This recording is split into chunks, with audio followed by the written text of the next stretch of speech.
Pleasant Tuesday morning to you. Welcome once again to Untangle on the Bridge 99 FM. My name is Elise. Have a wonderful day, Richie B.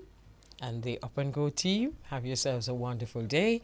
And want to say a very special morning to our listeners and viewers and those who are always on the Bridge 99 FM. A very special morning to your international community. Good morning.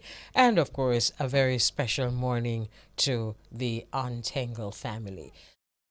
We have live inside of the studio Nathaniel Bailey. And as I play this big reggae tune, the young man asked me if me not a skeng. Look here now. Wait, no, Shana, mommy, come in here. You come in here, mother. You come in here because me not no skengs.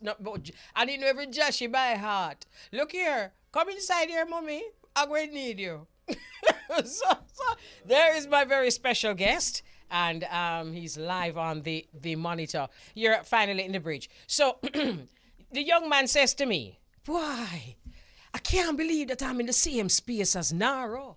It's just all about Naro being his favorite YouTuber. Well, you are in the same space that Naro is now in. And welcome. So you are a Paralympic surfer. But before we get into you becoming a Paralympic surfer, tell me a little bit about Nathaniel, the early days before you even went to JC. Early days. What was that like? It was pretty easy for me because of my mom. So it's like I had everything I needed to excel in school, you know, and education and sports were a part of my life from I was young. I used to play chess. Then I stopped that. I started swimming, and then it just went from there. Okay, so you started the swimming before the surfing. So your condition we're going to talk about briefly. Am I pronouncing it properly, Mom? It's arthrogryposis. Yes. Arthrogryposis. Do you know anything about the condition, or will I have to ask you, Mom? No. Okay, tell me about it. It's like a condition where I was wrapped up in my umbilical cord, so my joints never got to develop as they should. Yeah. So you were born this way. Yeah. So that's the thing about being born the way that you are.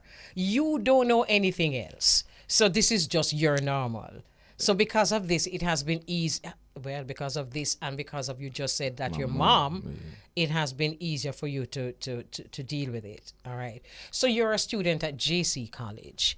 JC College. I mean, Jamaica College. No, you said no. You're too much like Naro now. No, not do the Naro thing for me, please and thank you. Jamaica College. You're a student. What grade are you in? Third form. Okay, third form. I have to be very careful, you know, because in my day we usually say farm, so I want to make sure I say still farm. Yeah, still farm. Yeah. All right, beautiful. So, what are some of your interests at school? Business. Okay. And sciences. That's what you want to do. Yes. All right. Yes, ma'am. Okay. All right. Thank you, Mama. Thank you. Anyway, so fine. All right. And you used to swim before. Did you swim professionally before you surfed? I mean, you can say that, yeah. I won a couple medals, not professionally, but it's school events I'd win. So. Okay. And how did you cross over from swimming to surfing? It was a phone call, you know, one phone call, where JC old boy, big up Mr. Allen Beckford. He called mom one night and saying, "Is it okay if I give somebody a number?" Mom was like, "Oh,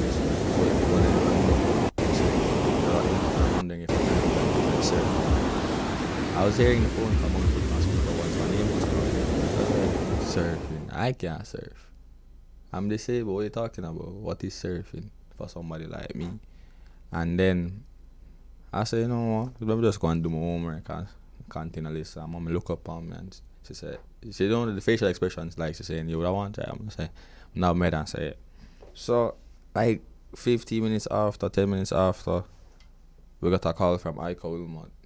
Big up Ika, my coach, you see me? He called like, "Hey Nathaniel, what's your number from Allen Beckford?" And we were you said you would like to try to surf. I was like, yes, and that was a Friday. And it's Saturday morning. I was out by Bull Bay. You know, it's interesting that you're talking about Bull Bay and Ika, because we're going to be talking to his dad later on. That's Ika's dad, Billy, and we're going to be talking about the Jamnesia Sessions. So you said surfing for somebody like me, but it was already a challenge to swim. No? Even with Swimming your came limbs, naturally. even with your limbs not as strong as others. It's natural.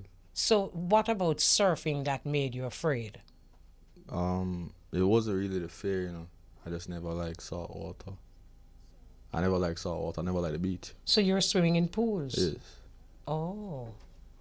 And watching shows and seeing people like drift off into the water, like I don't want to go there and that happened to me. You see me? So I just stay on the land, you see me? Okay, fine. All right, so let's find out a little bit more about your international competition now. So you competed internationally last year. Yes, Tell us about the meet that you competed in, and what experience was that like?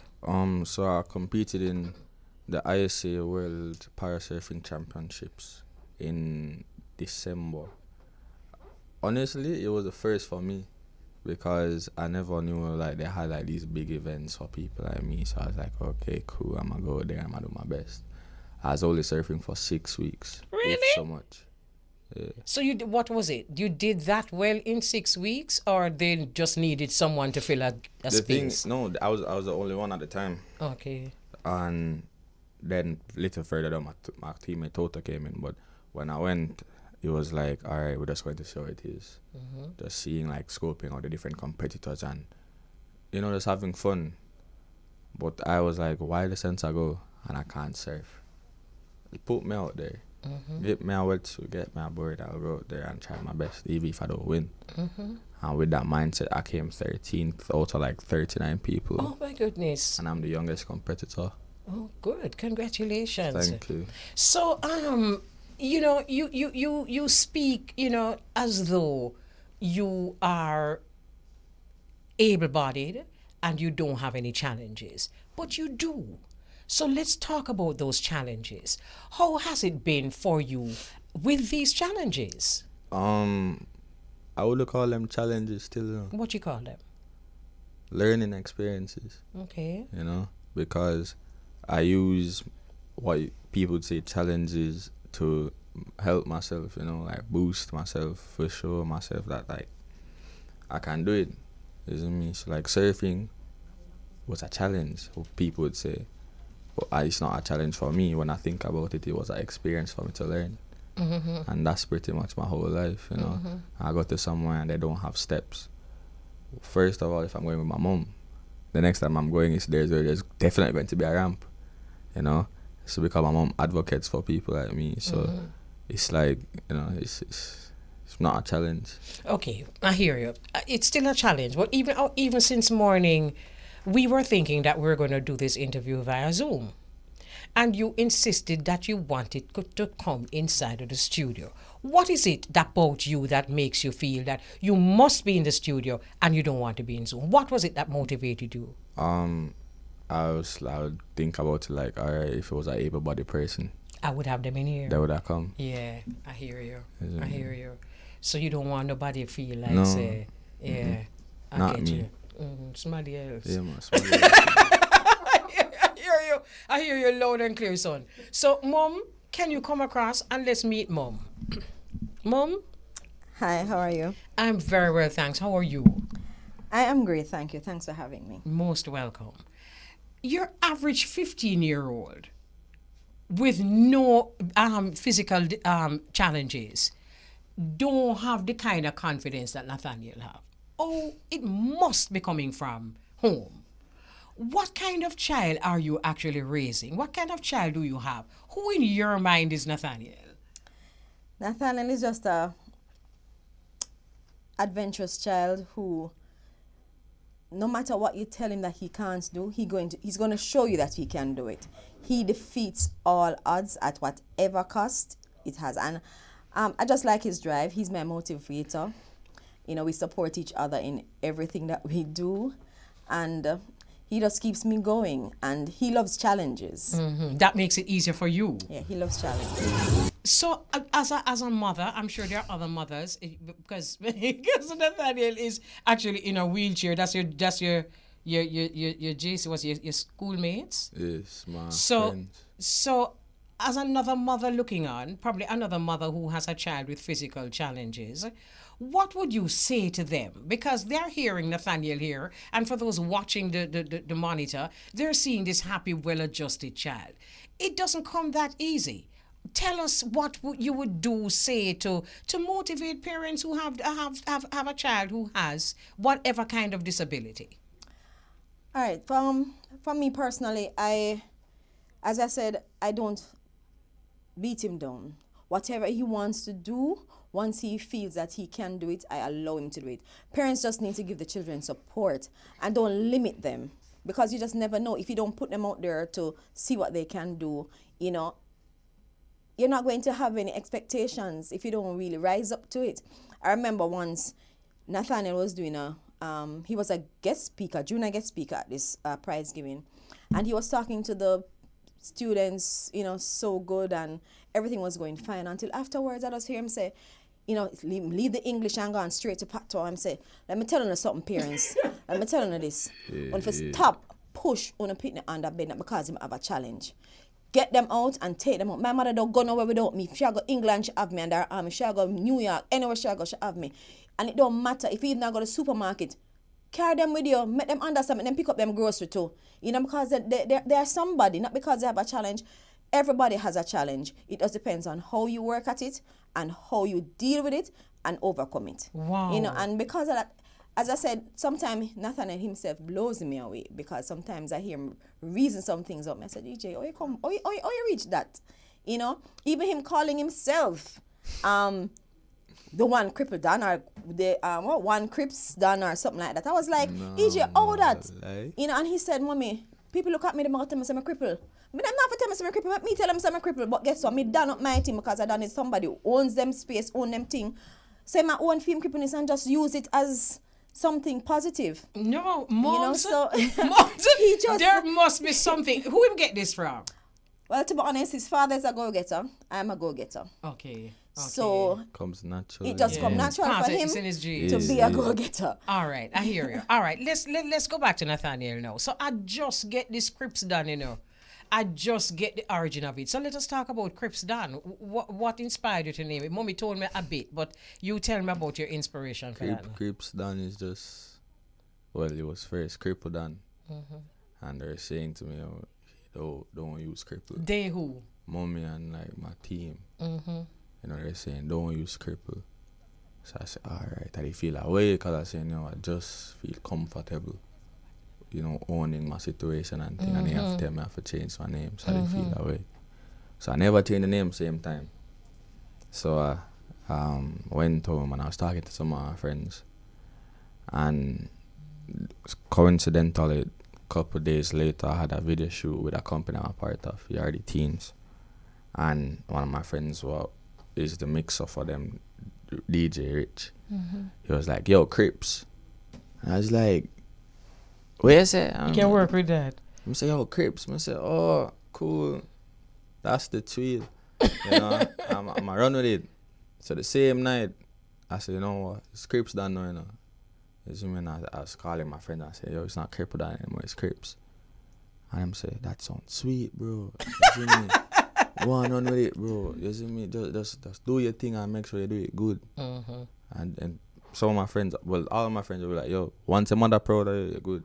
Oh, You see me? and you agree with that? Yeah, everything I do it for my mom. Oh my goodness. Because if it wasn't for my mom, I would be here. I love that. I love that. What a wonderful way for us to seal off Child Month, though, you know, because as much as Cripx is going on like him is big man, him is not big man. Him is 15. Him is 50. So all right, fine. So you're now Cripx Don, and that really have a nice flow. Tell us about your music that you love. Play me George Nooks in my ear. I don't know that artist. If what? I don't know that artist what you were playing. George Nooks? Me don't know that. Well, me can tell you about George Nooks. Well, not today. But you but you tell me if you know about George Nooks. You go and teach me about who you did say you want me for Skeng, man. Skeng, man. Yeah. Tell me about the artist and why mommy. Mommy roll her eyes. I'm learning all of them too, because what I try to do, I try to listen to what he's listening to, right? So I can know the words and try to interpret it to see what they mean. Because I'm an educator, so I still have to have a balance between parenting and educating, right? And you know, as I said to him, he is now a role model for a lot of persons, so he has to know and see the path that he's going. So I have to Right. really watch what he does. Absolutely. All right. So let's talk about the music. You're from a generation that is more a dancehall generation. So let's talk about your favorites, and most of them are actually going to be on the Sumfest lineup. So what is it about Skeng, and who else you love? Are you your top of Just man and Ding Dong and you see me, the whole rave was. You see, just like how Judge looks foreign to you, as same way where you just say foreign to me. No, not really. So tell me why. What is it about them that you love? Just different. Them flow different. And then Ding Dong I actually met. He surprised me at when I don't remember the age. Grade 6. Yeah, when I was in grade 6, he surprised me at school for my birthday. You know, I'll never forget. And from that, I just rate him differently. I love that. When was your birthday? September 11th. Very coincidental. innit? Can you believe that? All right, so that's that. So your music and you love dance hall, and but what about school, and how do you do at school in terms of grades and that? I do pretty well. Okay. My mom's a teacher, so I don't have a choice. I know enough bad picnic with mother teacher. No, So- me just different. You see me? I have to make sure my thing's straight. You have to. Have to. Absolutely, I love Why? that. Because I want to open my own business. Right, you do want to do business. I want to open my own line of clothes. Oh, really? Yes, ma'am. You want to open your own line of clothing? What inspired that? My dad. Okay, tell us about that.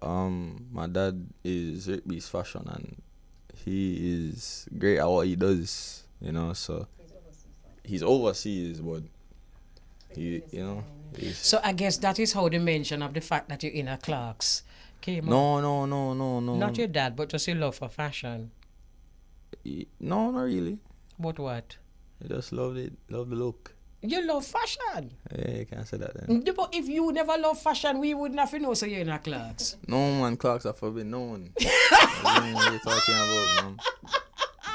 Oh The my Clarks have to be goodness. known, fam. I hear you. So what kind of fashion you more gravitating to? My Jamaican style, I don't deal with that overseas thing. You know, You do, because Clarks is not Jamaican. No, what? Remember British never come here? Or the English No, never come nobody here? like yourself until the British. For you doing British. You just like Clarks. No, remember I said the British came to Jamaica. Look here, you know, Nathaniel. Don't even try to do that. You're just like Clarks. Anyway, so your line of fashion is really going to be more local based, and you're going to do your own thing, create your own. Yes, that ma'am. sounds wonderful. All right, so. I asked you about how well you're doing in school because I actually wanted it to lead into the fact that you're hosting a youth jam session. So let us talk about you hosting this session, and let's talk about the session. The session is pretty much like different people from like different brackets of life come and speak to the youth and try to motivate them and push them to do what they want to do in life. And me personally, I thought that was a very like honorable experience for me because that's what I like doing. I like motivating people and showing them that, yo, no matter what, you can do it. You see me? So like, I push my mom. The mommy can tell you I push her to the limits. Like everybody I'm around can say like I'm always there and I'm always pushing them to do better. So why not do that for somebody else? You know. Okay. All right. So what is your topic going to be? You're just going to host it, or you're going to have? The topic is how your life choices can either make you or break you. You know, and I think that's a very good topic, seeing that most of the youth, or not most, but some of the youths are going to violence. You know, and I'd say to anybody that's listening that would pick up that life, it's not a good road. Because the only two places you can go is jail house or dead house. Same so. You know, when you can go to school, go to college, get your degree, and start a business, you know, and because of your situation, you don't strive for goodness. That because your mom or your dad never got to college, be the first in the family then. Absolutely, first You know? gen. So your mom just said a while ago that you're a role model. Do you see yourself as a role model? It depends on where I go. At school, nah, I just see myself as a regular person, but I know there's people at school that look up to me. And I use that to say, all right, I can't carry myself a certain way. I can't do this, I can't do that, I can't say certain stuff. You know, so I push myself to be the best the best I can be. Okay. How can we find you? You're on social media? Of course. Of course. Of course. Of course. So how can those listening and those who just want to be a part of this, confidence and brilliance, how can they find you? On Instagram, it's one Cripx Don. One Cripx Don. The word one underscore Cripx. Spell Cripx. CRIPX. Don. Don. So it's CRIPX. Don. All right. Well, it was wonderful talking to you. Just the fact that you refused to come via Zoom or do this interview via Zoom is just amazing. So do you find that people are willing to accommodate you, like for example how our producer accommodated the fact that you wanted to be in here and I actually was elated? Do you find that people are just as accommodating? Sometime, but most of the time it's Finally, what would you like to see happen for those who have these challenges that has not yet happened? Well, personally, I would want to see like the system change, because I don't like the fact that you can go to like a restaurant or anywhere with like government places and the disabled or pregnant people have to be waiting and standing up all long. I don't think that's right.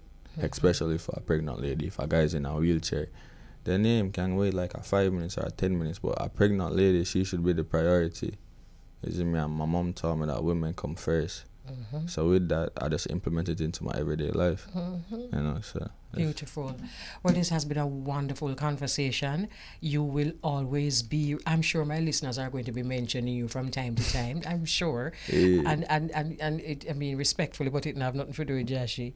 But it would more have to do, I don't care how you want to look for me bad. I do not care. Mommy, I don't care. It will have more to do with this youth empowerment session that you're being invited to. And you know something, one of the things that I'm sure would inspire young people if they saw you on that video dancing and having a wonderful time. No, honestly, I went to the supermarket to get some stuff for my dog, and as I go into the supermarket, somebody said, "But wait, I know you that from the video on Instagram."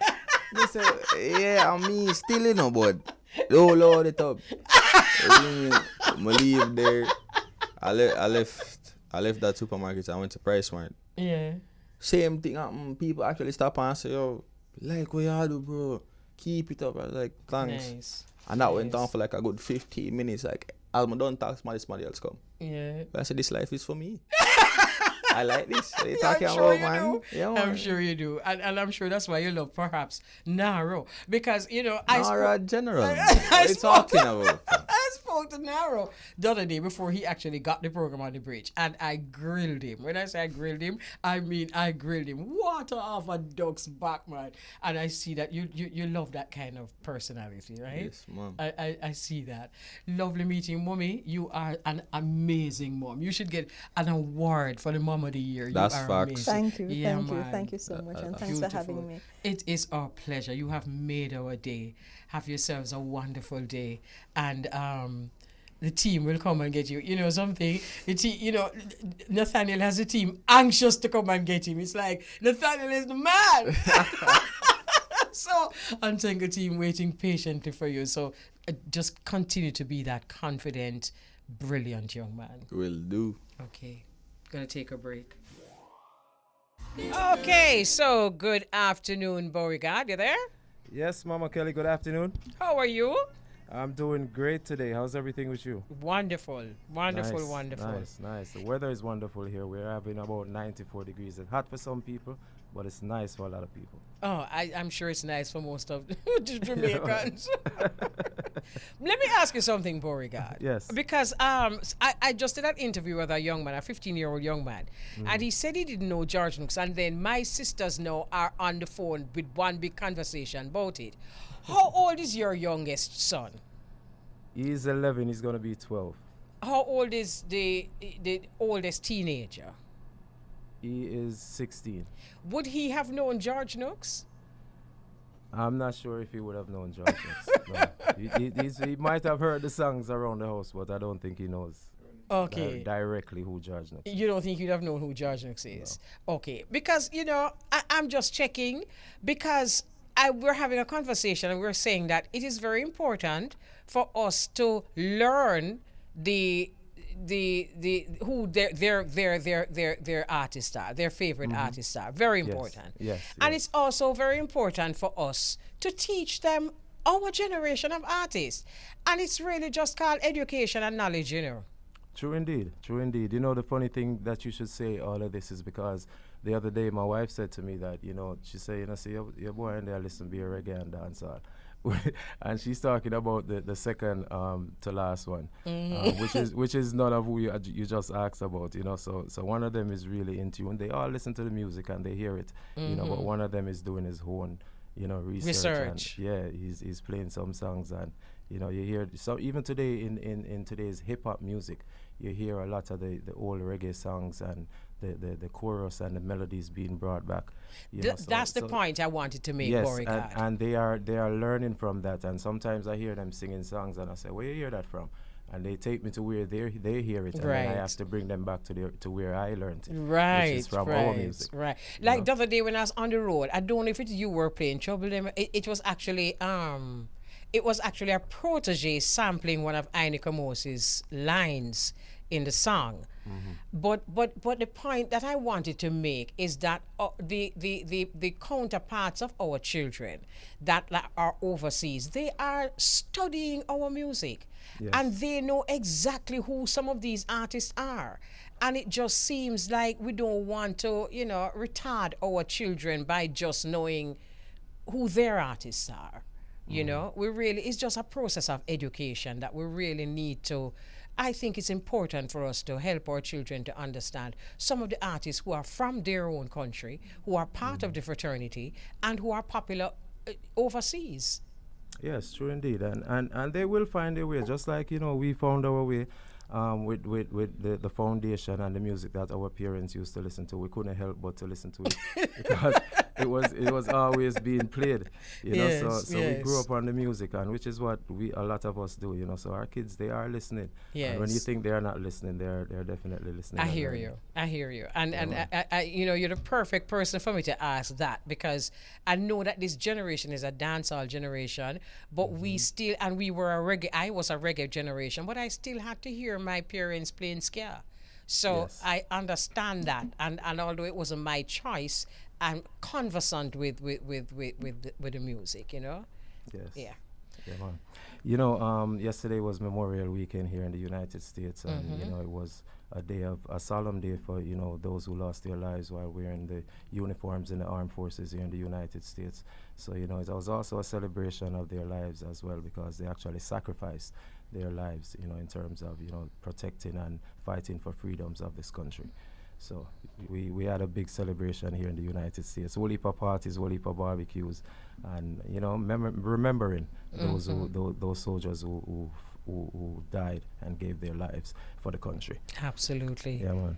Absolutely. Also today, Mama Kelly, the victims of the Texas elementary school shooting, the funerals have begun today for two of the victims, two 10-year-olds, and this week they have planned 11 funerals for this week alone. So it's going to be a sad week in Texas, a sad week all over the country. Earlier today I was talking about a video that is running on social media, which I don't want on our monitor, of this seems like an white American kid talking about the fact that he loves to murder. You saw it, right? Yes.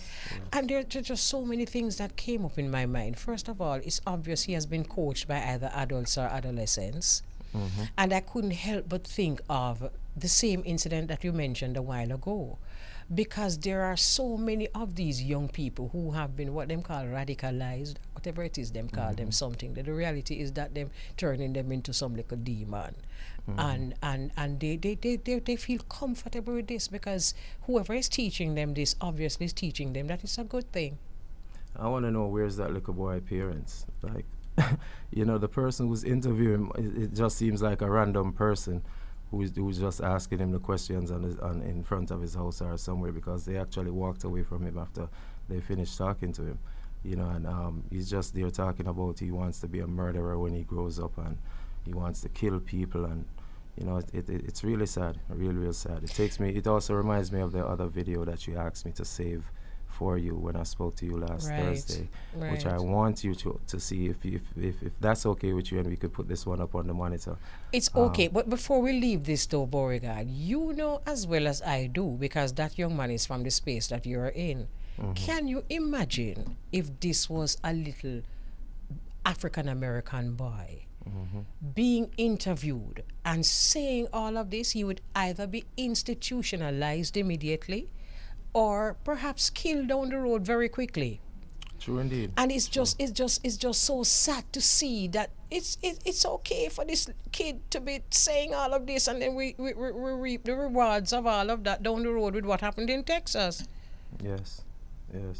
It's crazy how you just mentioned that also, because that's what we've been seeing going for a very long time when it comes to black and white children, how they are treated differently.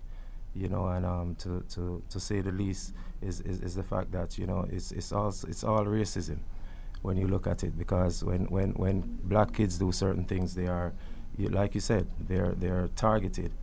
And what's your name? It's a different scenario. Or they're just learning, they're kids, so it's a sad situation. So the video is on the monitor there now, and you see, just like what we were saying a while ago, there are adults who are raising these children, who are raising them to think that all of that is cute. Is it possible for us to get the audio? Can we get the audio? Yes, we can. Let me hear it. Wow! High five. We need to get. What's your name? Maverick? That is awesome. How old are you, Maverick? He is 4 years old. Show me what you do with the gun. Older than him. So this is his mother? Do it again. That's not his mother. He looks like he's at a gun show. Take the magazine out. Oh, Can you put it back in? Can you believe? High five. Yeah, get it done. Whoa. As someone who lives in a space where there's such a debate about, the right to bear arms, what do you think about that? And what do you think your average American would think about that? Well, it's a thing here in the United States, Mama Kelly. A lot of people believe that it is their right, because the Constitution gave them that right to bear arms. So, a lot of people here just feel like they should have a gun to protect themselves, whereas some people just want to have a gun. They don't have anything much to protect, but they just want to have a gun. And, in some states it's illegal to carry, in some states it's not. But in those open and carry states, that's where you find that people get access to these guns so easily. Yeah, because it brings up so many schools of thought, because there are people who are saying that the attackers of those students and teachers were actually on the compound before they carried out the attack, a good enough while before they carried out the attack. So there are people who are thinking, I am not of this school of thought, but there are people who are thinking that if the teachers were armed, oh my God, I don't even know how to finish that sentence. And that's something that's coming up now, because I also saw a news report on the fact that they're now gonna, well, I don't know if they're now gonna be doing it, but there was this one school, and I wasn't really paying attention to where and the name of the institution, but they had teachers there who were armed. The principal was armed, the math teacher was armed. It looked like a black school. I'm not sure. I'm gonna look up the video again and get the full information. But I just browsed over it when I saw it. I just read the story and Armed with what in mind? Protection. And they asked the students in the class if they felt more safe, and all the students put up their hands and said yes, they felt safer with the teacher being armed. But then there's another thing to that, because you never know what could happen, and someone could take away the teacher gun or get access to the teacher gun. Oh God, that it's just it's crazy. frightening. It's crazy. It it's is frightening. And one of the children get access to the teacher gun. And then one of them kind of little picnic there, we just sit on the monitor a while ago, get access to the teacher gone.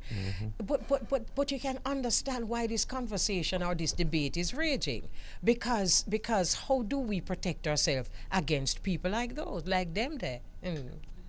It's hard. Because I mean, this Them a train him from him young, you know. this man soon grow up and start feel like say him can just open fire upon people picnic at random, you know, because I'm being trained and high-fived. By the time he's of a certain age, the target is like nothing to him. You know, no matter how far it's going to be, like him can put him on it. That's how good he's going to be at a certain age. So there are going to be parents who watch and say, oh, okay, all right, so watch me and you with my picnic them. No, my picnic them I go bigger gonna more fear picnic them, and then it's just absolute anarchy. Crazy times we're living in. We're going to take a commercial break, and then remember we spoke to Billy earlier in the year about the new album. We were talking about the Jamnesia Sessions.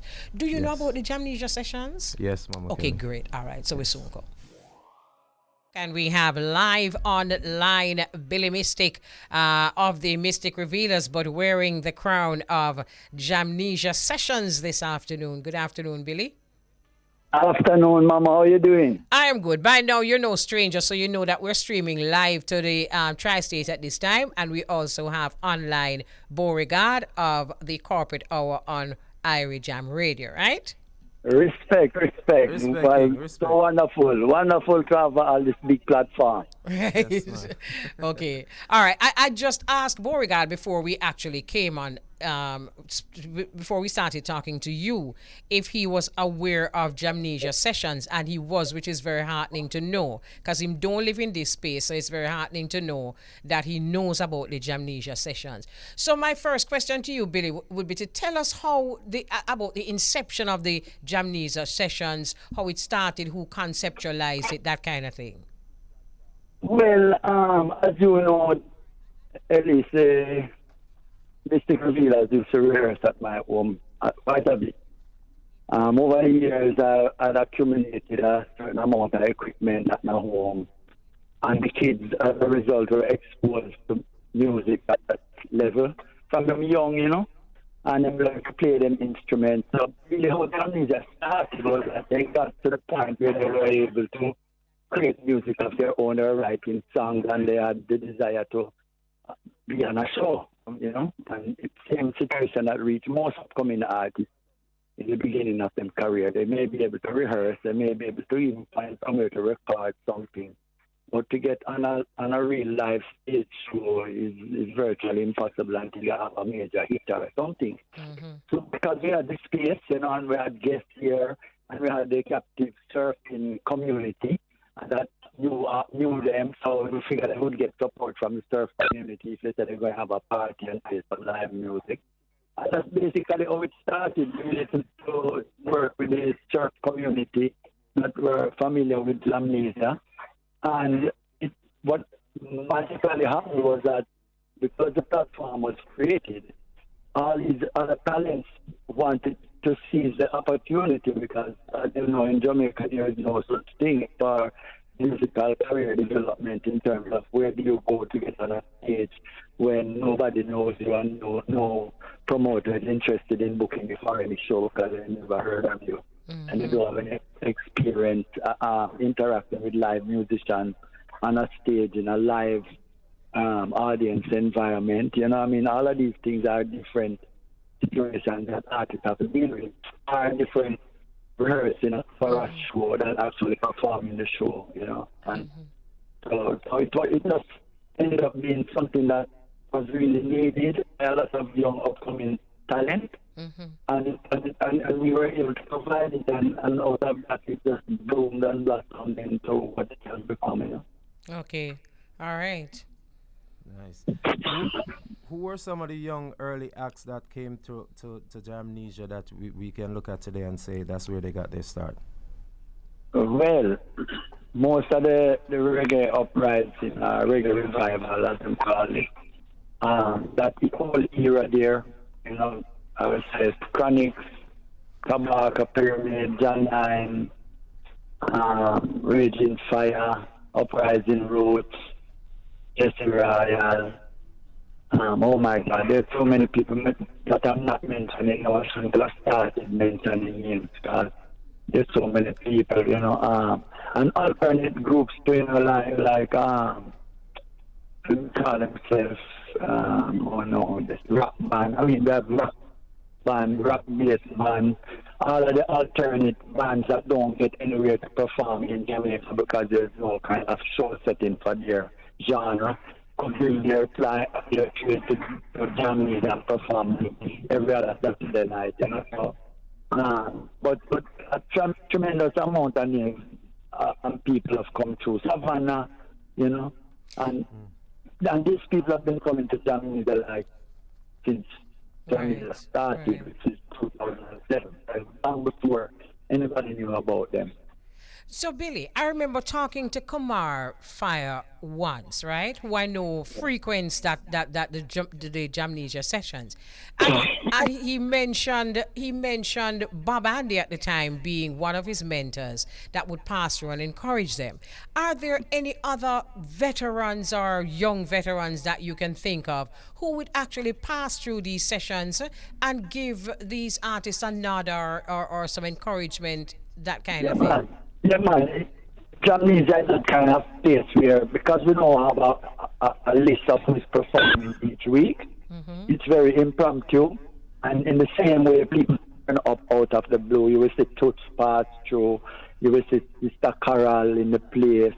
You know what I mean? You will see other farmer like Babandi, as you mentioned, pass through. You know, you will see other local artists from the area that pass through as well, you know. And it was very free-flowing, you know. And the thing is that the feedback that the young artists get from us here, you know, it's so valuable to them because they don't get that time. If you're not going to Edna Manley, I remember one of the young artists, the guitarist who was playing, he said that he didn't get the opportunity to go to Edna Manley, but Jamnesia was his Edna Manley. You know, it was that Cripx left a poster here and he signed it, Cripx to Jamnesia for my Jamnesia college degree, you know. Yeah, so them kind of way. Protege likewise, you know, Protege is one of the person, and then pass through from time to time. You know, you will see them, and then will, you know, even if you on the stage as a no-name person, when you look out in the audience, you see Jesse Royal or you see Kabaka in the place, and you do your thing, and them a big you up. You know what I mean? All of them things they help to build the whole vibes and confidence of a young upcoming artist in a way that, you know, there's almost no other way equivalent to that type of verification of your work. You know? Absolutely. What are some of the core characteristics that you look for in a young artist that you can say, you know, this person has what it takes to make it? Well, I think them have to be an outgoing personality, you know, someone who has no problem interacting socially, you know, somebody who has a definite talent to what it is there, whether it's an instrumentalist or a vocalist or so.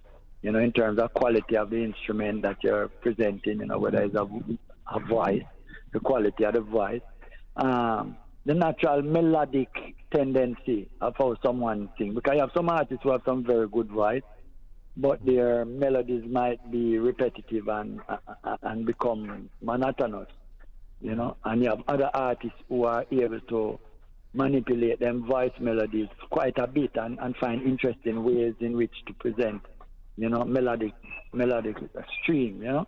So I like that. I like when somebody has a certain amount of agility in their vocal capacity.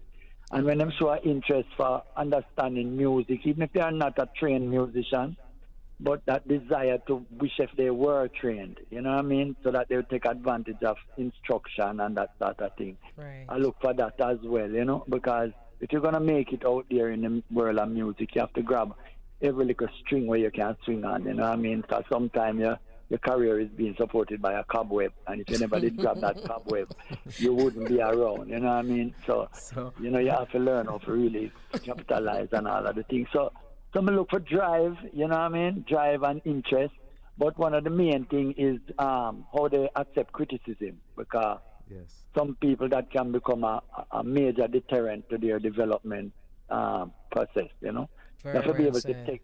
You have to be able to take criticism and analyze criticism, and not just think that, oh, this doesn't apply to me. Then people are bad minding him and through them saying I've done a thing, and you know what I mean. Yes, Sometimes you have yes, to be able yes. to do a certain amount of introspection and come to the understanding that, wow, you know, that's a point there. Maybe it sounds harsh to me, but if I look at it, you know, there's something there that I can benefit from. And just the simple fact that a person like yourself, sorry, Mama Kelly, a person like yourself knows what you're talking about. Well, I thank you for that. You know, I like to think I know what I'm talking about, but you know. No, you actually do believe, but you know something, yeah. And you also wish a lot more people would agree. But watch this now. Yes, of course. You know, as a matter of fact, you guys can run the campaign for me, and it sounds like perfect people to be on the team. No, but Mama Kelly, that's what I was gonna say. You know, he said what I was gonna ask him. Do you come across artists who don't want to listen, you know, and take that constructive criticism? Yeah, man. That's why I made that input, because you have a lot of people who, when you start tell them, say you need to do this, them feel like say. I remember there was one artist when I tell them some things, you know, and the thing to me was, you ever have a number one tune yet? Wow. So I say, well, I'm going to tell him, say, boy, it depends on which chart you're talking about. You know what I mean? There's lots of chart. So. But no, so let me ask you this now, Billy, because I can just imagine the level of feistiness will come from some of them artists, yeah. And anyway, but what I would like to say though is that Jamnesia is a space where even if you're a little off key, or if the audience might chuckle a bit here or there, you still feel safe to sing or whatever it is that you're doing. It's a safe space. Yes, it is, and it's family friendly, you know. It's also a good thing about it is that it, as I say, is impromptu, and it gives you these young upcoming talents the space to feel comfortable in. All when you sing off key, you know, and you come off of the stage, you know, because we have a thing, we say there's no cover charge at Jamnesia. So we expect you to pay with applause, you know what I mean? So you can go in your pocket and come up and applaud. You know, whistle is like when you whistle that come in like a $5,000, you throw up on the stage, you know what I mean? When you clap it come in like $1,000 and you ray and things. Like, one artist can come off and you can give him all $10,000 worth of payment right there in terms of encouragement and applause. Absolutely. So when them come off at the stage, we tell them to pay them. And everybody clap and whistle and you know what I mean? So it become part of the whole vibe. So even if you weren't all that well, didn't do all that well, we encourage people to say, clap him for coming up. Right. Bravery. Clap her for trying. You know what I mean? Because someone were out there, so I laugh. No, not brave enough to step up here. So give the man him due. True. You know, pay him and that. So having that type of environment, it's a lot of fun because you don't know who is coming, and sometimes somebody just blow you away when you hear this person come that you've never seen. Because you can imagine somebody who come to a Jamnesia at some point back in the past, and them don't know who is coming, and up comes Cripx. Yeah. You know, or Jamar, or nobody, you never heard of him, you don't even know who he is or what he is, and him just start, and it's like, by the time him gone 5-10 minutes on the stage, the whole place rocking. Right. You know, and everybody's like, who is this person? Yeah. So you have those moments as well, which add to it, you know, over the years. And then amongst young upcoming artists, it becomes a thing too. It's like, if you are considering yourself an artist and in a upward trend in terms of your career development, when you speak to other young acts coming up, they will ask each other and say, so you know, you play out a Jamnesia yet? That's like one of the stepping stones. You have to can go to Jamnesia and rock Jamnesia because Jamnesia go have a crowd and you go there and you go perform, and if you do okay this week, you don't have to worry. You can come back in 2 weeks' time, fix up your thing, sharpen it up and come back and get on the stage again. You don't have to wait for Jamnesia to call you and say, you did well last week, we'd like you to come back. Right, you know what I mean? It's an open door so people can come in and do what they're doing, you know. Right. So that is a real gift that it brings to music, you know. Definitely sounds like a lot of fun, and I heard you said it's like a family environment. What is the youngest age you have that is allowed to perform at Jamnesia? Well, depend as long as them have them parent consent. I don't know Right. because we have a Have you ever 6-year-old and 5-year-old and them in the last Jamnesia we have while I was performing on stage. A little 6-year-old boy come and bring him drum and put it on the stage and dance right through the whole performance and play drum. Nice. And every time I finish a tune, we're going to start the next one. I have to say, "You ready, my youth?" Yeah, man, ready.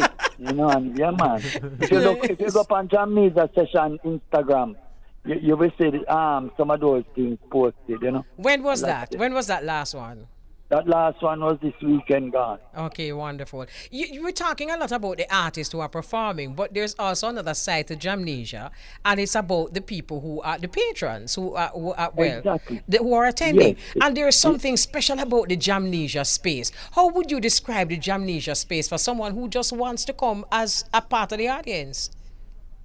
The Jamnesia space, when you walk in, you kind of feel as though you've entered a different space and time. You know what I mean? That's how Jamnesia feel. Just the layout of the place with the lignum vitae tree over the space, kind of making a canopy. You know, the layout of the not the layout, the bamboo work and that type of thing. You know, you feel like you're very, very far away from Kingston when you're just 10 minutes outside of Kingston, you know.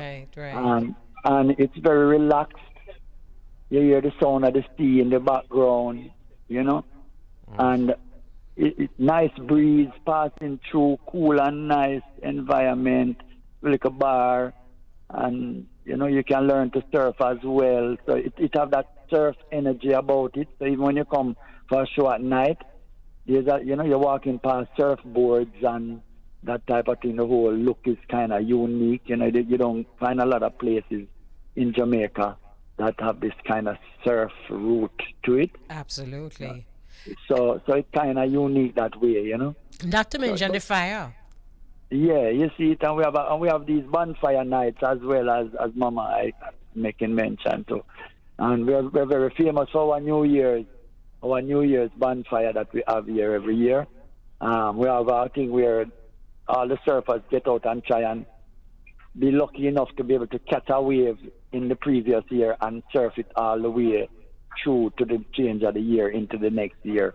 So when it reaches coming up to midnight, you see a whole heap of surfboard out in the water and the bonfire light in the place. And, you know, people are trying to catch the wave that them gonna be when they count down, them riding a wave. So it count right down, Happy New Year, and them riding. Wow. So, you know, what a holistic way to live, you know what I mean? You know, yeah, Mama man. Kelly. So them yeah, man, and you know, people bring them igloo come and bring them own buckle and bring things. We have the grill out there. People bring things to throw up on the grill, and you know, just Irish vibes, you know, Jamnesia vibes, you know, jam and forget about it, you know. You know, Mama Kelly, I'm laughing because of an inside joke, you know, a personal joke. I always used to tell my son them that their mother met me while I was surfing. Is that true? No, it's not. So why you tell them that? No, it's just a joke we used to run when them ask oh we better. I say, you know, I was at the beach one day surfing and she see me. So nowadays when we run them joke, them just run me. I said, Daddy, go and boy business. So surfing where, Daddy? Where? No, the beach. Oh my God. You know, Yeah, easy man, at so all, you know. It's funny I'm hearing him talking about the surfing. I'm gonna start laughing. Yeah, you see, well, when you come next time you're in town, you come over to Jamnesia because we do lessons, you know. You can be a man and stand up to them. All right. You know something, Billy, as you talk about next time you're in town, our guest earlier on, right, was a Paralympic surfer. And he mentioned that Ika, your son, was actually the one who invited him to come by, and he had never surfed before, and he became a representative for Jamaica. So you never know. You never know. I tell you, magnificent coming in the simplest of places Absolutely. All right, we're going to take a break, and then when we come back, we're going to be finding out more about the day of the week and the details of the Jamnesia Sessions. All right? Thank you very much for joining us. In case you've just joined us, we have live online Billy Mystic, lead singer of the Mystic Revealers. But this time we're talking about the Jamnesia Sessions. And for those who don't know, the Jamnesia Sessions are actually in Bull Bay, 8 miles, right, Billy? Yeah, that's right, 8 miles. Okay, 8 miles, Bull Bay. So Jamnesia is the name of the place, so. Jamnesia. Richie or Master Control Operator was asking of if it's Wiki Waki, but is beside Wiki Waki?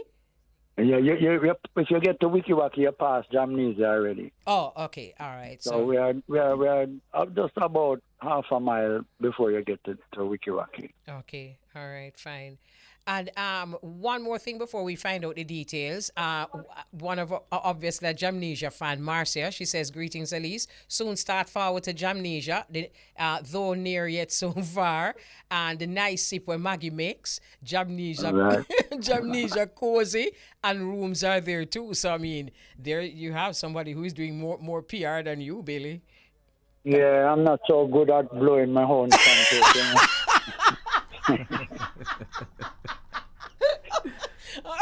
You're not so good at blowing Maggie's either. Well, you see, right.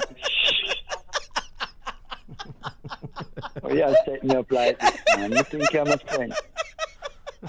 Oh my You know, man. How long I know you, man? With a million people listening, you just do me this.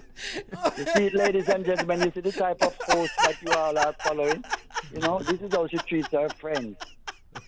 Yes. Big up yourself, Maggie, and forget your sip them. Anyway, all right. So tell us about the day of the week that the Jamnesia Sessions are, and how often are they going to be? Yeah, well, traditionally it's every other Saturday night. So this Saturday night, it will not be happening this one because it happens Saturday gone. And then but on the Saturday coming, the young kids from around the area, the young surfers, they have their night where you put on tracks, recorded music, and them DJ and them rap and them do them young kids thing and them build them rhythms and thing and do them thing, you know. So that happens on the in-between Saturdays. And then on Thursdays, there is a poetry night. Oh, nice. So all the spoken word people who need a platform, they get that on Thursday night. It's down by the beach. We have a small PA system set up down there with microphone and thing, and them usually have a little bonfire going as well. So that is Thursday night, you know. So we have something Thursday night, Friday night, and Saturday night every week. Amazing. How you keep it going though? Because there's no cover charge. No, there's no cover charge, and it's just because the love of the thing, you know. And you know, we have a little bar and we sell some really good sip. I have to tell you about the sip that we sell. You know, the sip is extra nice. We have a lady here where may I tell you, it's 1 in a million sip. Everybody talks about it, even me. You know. Yes. So yeah, so the sip is good too, and them have and there's lots of other food there available, and there's drinks, you know. Beautiful. So it just keeps the vibe going, you know what I mean? And so as long as it not really costing us, the money where we get off of the bar help cover the electricity bill for the night, and you know what I mean? Everybody kind of volunteers and everybody comes out. We're not paying any artists. Everybody feels that it is their thing they are contributing towards, you know. So it's kind of each one teach one and each one help one, you know, and make the thing work. Nice. Sounds good. You know, something that we need to say also, since we're streaming to the tri-state, and I'm sure there are people who want to come down, it's very visitor friendly. Yes, it is. You know, and Jamaica is that kind of place where when you come to this side of the island, you're guaranteed to see a part of Jamaica that there's no other way to see it unless you come this side. You know what I mean? Yes, absolutely. It's like if you go Negril and you know get to go Mobile, it's like it kind of, you know, it's different, but it's kind of, you know, Ochi and Falmouth, you know, it's kind of similar, but, you know. Yeah. Yeah. When you come to the east and you see the black sand beach them and the big rough sea them, and it's a whole different energy, you know. And everything is not so tourist oriented at this end. So it's not like everybody who see you as a visitor see you as a meal ticket. Exactly. People busy getting on about them normal day-to-day life, which hardly ever touches tourism as an industry, you know. So because I'm at the wrong end of the island, when you go to as a guest and you land in Montego Bay or Orcherios, sorry, everybody who is playing some business sees you as a client or a potential client. So you're constantly. Yeah, man, this is Graham Smart. You know, you're constantly being high grams. You're going to be constantly bombarded by people trying to sell you beads and bracelet and T-shirt and for a nice change when you're in out the east, people see you as a visitor. You're kind of more of an oddity. Yes. You know, somebody will say, "Where you come from?" And where, you know, not buy me a T-shirt or yes. Let me sell you something. You know Absolutely, what I mean? that's so true. It's so refreshing that way for people who travel at this end of the island, you know. Absolutely. And we have a little network of people called Jabi up at Blue Mountain. We send people. We have Cane River Fall. We send people out at Gloria's go eat fish and thing, you know, and go check out the museum. Them go to Bob Marley Museum. Some of them want to go to recording studios. Some of them want to go Trench Town. You know, and there's lots of offerings in and around Kingston that are perfect for people like that. And there's lots of hostel and bed and breakfast situations that are taking advantage of the whole thing. You know what I mean? Yes. We see how Gabriel thing doing so well. Yeah, you know, up on Sunday nights, up on Jacksonville, you know what I mean? So we see that there is a definite market for it. Yes, you know? absolutely. Bless up yourself, Gabriel, and Gabriel playing authentic reggae, which is what a lot of people are coming out to hear. Right. And I remember at one stage, I had a taximan who used to pick up our guests at the airport and bring them out. And me and him were talking one day, and him said one of the most embarrassing situations he ever found himself in as a Jamaican taxi driver was he was there and him see a person coming off a man in about, looked like he was in about in 50s, come off of the plane. Him just have like a knapsack. Him look very young in him approach to life, or you could have tell him he's a more elderly person. And him said the man come and him jump in him taxi and like the man happy like him reach Jamaica. And so him said to the man, I drive out and I said, where you want me to take you to? And him say, take me to the nearest place I can get some live ska music. That's what I want right now. Wow. And a cold red stripe. Oh my goodness. Oh my goodness. And you couldn't deliver. And him couldn't deliver nothing. And he was the one who had to be the bearer of sad tidings to this enthusiastic visitor, you know. You know, it's interesting. We're not taking the thing serious. You know? Yeah, I think you know something. As you know, going back to that question that I asked you, Beauregard, about about others in understanding other genre of our music. We need to understand, as we said before, that people outside of Jamaica are not thinking as narrow as we are, you know. And they are appreciating our entire culture because they've been studying it, they've been reading about it, and when they come, they want to experience it. Yes, man. Yeah, man. And that's why I'm so sad that when you look at the various industries that we have in Jamaica and infrastructure that we have for development of local talent, whether it be in the terms of medicine, if you're a potential brilliant neurosurgeon, or if you're a brilliant contractor or whatever, an artist, you know it. It's like there's some things that you're guaranteed to get a lot of support in, because if you are 6 years old and on sports day you leave everybody on the field, you're almost guaranteed that you're going to go KC or JC or Calabar, or you're going to go to a good school and you're going to go to a good university and you're going to run Diamond League and you're going to build a nice house for grandma. There's like a career path. And when you look at music, which has generated so much for Jamaica, there is no equivalent career path. There's no brilliant young little drummer who is 6 years old, and when you see him handle the drum in a music class at school, you direct him because he's going to end up at Calabar because that's where the the best drumming coach is, and him I go get the best thing in a drumming, or the vocalist I go KC or JC or Arden or wherever the good vocal program is. We don't have any kind of development for our natural raw born talent. Absolutely. And I'm so sad about that, because why we don't have an equivalent to boys and girls champs in music, where the children are competing for best original ska rendition by a high school band. You know what I mean? And getting the kids to learn the difference between what is ska and rock steady, and be able to play it in the school band. And even the tiniest little country school could say, we are going for the mentor gold medal this year, the original mentor composition by a school band. I hear you. A gold medal there, and so much more. We would retain so much more as a result of our musical heritage, and make people appreciate what is really ska. You hear ska, but just like when a white man, sorry, I don't mean to be racist, or say a foreigner then, take up reggae music, them have to learn how to chop the guitar. If them just chop it out, them hear it is not real reggae. Somebody have to show them how to hold the card and how to mute the string and how to lay back on the check to make it really be not just something you're hearing, but what you really understand. So when the kids them would learn that from, look how much people we have a graduate from Edna Manley. How come all of them not guarantee a job as a music teacher in any school or them want to go?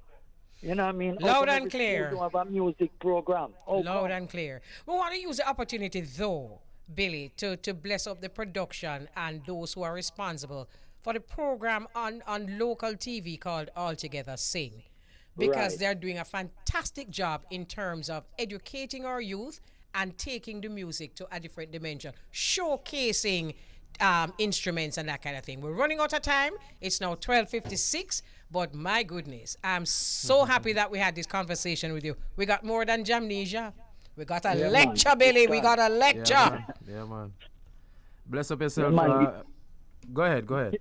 Yeah, no, just so as I said, music is always the way forward. Even when we was in slavery and the work hard, we sing our way through it. So music is the way to go. You know what I mean? Absolutely. And I heard about a coach who went to a particular high school from a different high school and turned the whole school around just by being a coach and coaching the youth. And what he introduced was that a lot of kids weren't coming early in the morning, and what he introduced was in the morning before devotion, him have a singing and DJ contest. Everybody come. Everybody get to devotion. You know what I mean? So music is a tool we can use, Absolutely, Billy. Point very well taken. Beauregard, is there anything you want to say before we seal off this interview? Yes, Billy, I want to thank you for doing this interview, and also to congratulate you on what you're doing, and thanks for the contribution to the culture and to the industry. Bless up yourself with Jamnesia, and going forward, just continue to do what you're doing and continue to push out artists and players of instruments. And yeah, man, give thanks. And before you go, there's a text that says, this sounds great for the poets. I will definitely be there. And that's coming from Wise Words. A lot of poets probably didn't even know about your Thursday nights for poets. Right. So now they know. I hope you can deal with the volume of people coming in, Billy. I really hope that that's something you can cope with. Yeah, well, it's family together, Yeah, man, I know. So, and we have the whole beach. We can spread out around the beach. So. Exactly. Okay, so this is how we say so long. Thanks again, Billy. Wonderful talking to you. As I said, we started about Jamnesia Sessions, but we really got more. And thank you very much for adding more to the conversation. So, thank you very much. And so you're a platform the platform already, so we don't know it go. Well, we give thanks for the exposure. And keep on doing what you're doing, because you yourself are an iconic person, and as an example and role model for so many young and upcoming talents in your field as well, So keep doing your thing too. Are you to Mr. Beauregard? Respect, Billy. And to the whole Mystic family, bless up. Right. Yeah, man. Okay, so that's it. Thanks again. Thank you very much, Beauregard. I want to say enough respect to the listeners and viewers of the Irie Jam Radio. We are always happy to have you here on the bridge. Thank you very much, Mama Kelly, and to the whole entire Bridge Nation. Bless up yourselves, and we'll do this again on Thursday. That's right. Okay, so Nikki Z just forward in, and of course, you know, she's going to be taking over as we mosey on out of here now. Thank you very much. We want to say thank you very much, and it was a wonderful interview we had with Nathaniel Bailey, Paralympic surfer. It was wonderful having you and your mom. Always a pleasure having you, Billy, and this is how we say so long. I'm out.